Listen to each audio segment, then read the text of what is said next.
Yo. Bon, je reprends quelques anciens concepts entre plusieurs rétrospectives. Comme vous le savez, je me sers de cette chaîne pour chaque jour progresser. D'ailleurs, les rétrospectives Senseiya sont là pour me faire garder un rythme tout au long de cette année.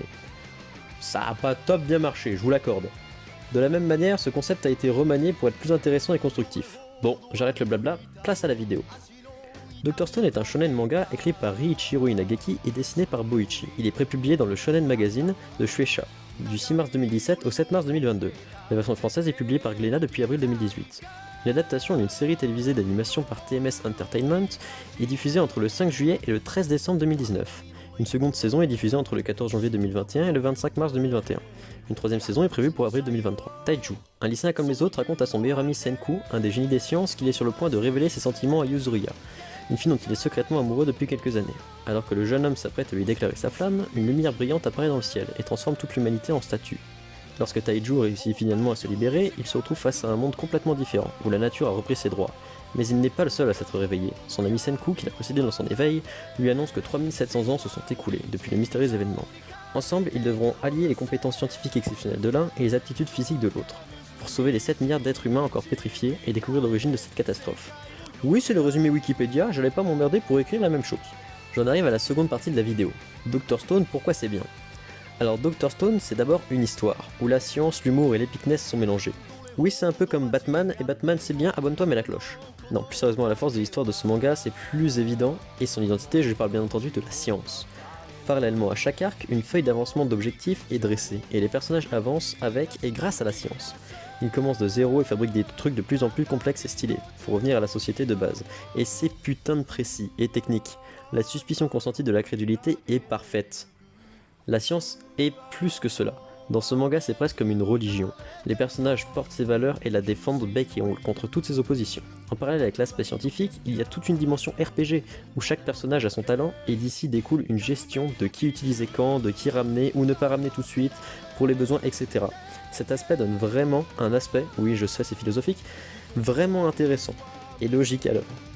Quant aux autres personnages, parlons-en. Leurs interactions et caractères sont également gérés de main de maître par la collaboration de deux monstres. Mais Dr Stone c'est aussi un dessin, et pas celui de n'importe qui, mais de Maître Boichi, à qui on doit Sunken Rock et Origin entre autres. Le mec n'en est plus à son coup d'essai et son style est bien défini. Il n'a plus rien à prouver, pourtant j'ai l'impression qu'il se réinvente. Déjà, publication dans le Shonen Jump oblige, il a dû réfréner ses pulsions et se cantonner à dessiner quelques culs à droite à gauche. Non, mais parce que dans Sunken Rock c'était pornographique à certains moments, tellement que ça en était presque traumatisant. Mais ce qui a surtout changé, c'est bien évidemment l'aspect plus cartoon et gaguesque, qui se retrouve moins dans ses autres œuvres, et qui donne une dimension de légèreté à l'œuvre et presque de joie. C'est simple, lire Dr Stone c'est comme partir dans les bois entre potes. Mais Dr Stone, de quoi ça parle? C'est quoi les thèmes? Bien sûr, comme tous les shonen, Dr Stone parle de la confiance, l'amitié, etc. Mais de manière tout aussi évidente, ce manga, comme je l'ai précédemment dit, parle de la science. Si l'utilisation de celle-ci crée une identité au manga, quand on parle de Dr Stone, tout le monde voit de quoi il s'agit, et c'est en partie grâce à son identité propre, elle est surtout utilisée dans l'intrigue, comme fil conducteur de chaque chapitre, où des avancées scientifiques à l'échelle des héros sont effectuées. Mais le manga fait de la science une sorte de religion, qui résout les situations et en laquelle les personnes ont entièrement confiance. La science outrepasse ses lois naturelles et en même temps découle de ces mêmes lois. Ainsi, Senku, malgré sa faible force physique, est un des personnages les plus dangereux du manga, comme le reconnaissent la plupart des antagonistes. De plus, la science est décrite comme exaltante et est montrée de manière assez réaliste dans son approche, c'est-à-dire qu'il faut faire des essais pour apprendre et progresser. En quelque sorte, la science est parfaitement décrite et retranscrite. Mais le plus important des thèmes abordés, c'est bien sûr celui de la société, et par extension de la vision de la catastrophe de la pétrification. Je m'explique. Ce débat est d'abord souligné par Tsukasa. Les héros souhaitent ramener la société à ce qu'elle était avant, et sauver ainsi tout le monde de la pétrification. Alors que Tsukasa, quant à lui, souhaite se servir de la situation du monde pour réformer la société, et se débarrasser de tous les puissants et tous ceux qui se servent de leur influence et leur pouvoir pour tout réussir sans effort, alors que les plus pauvres se font ken.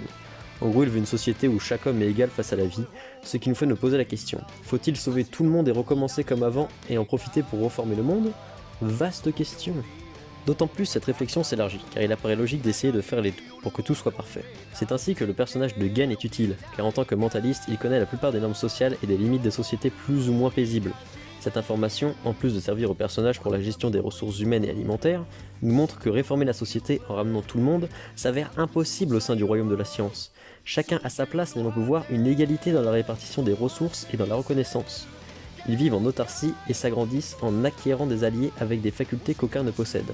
Chacun met en avant ses capacités et partage le résultat avec les autres. Et des choix devront s'effectuer tout en gardant cette philosophie. Comment égalité et société peuvent coexister ?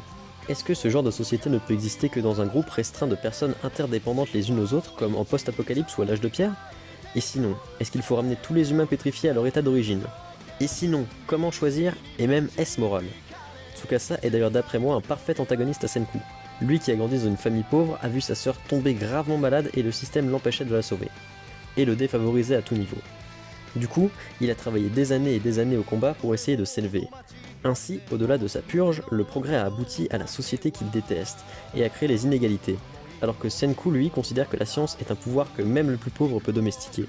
Ainsi, leur antagonisme est corrélé au sujet principal du manga, la science.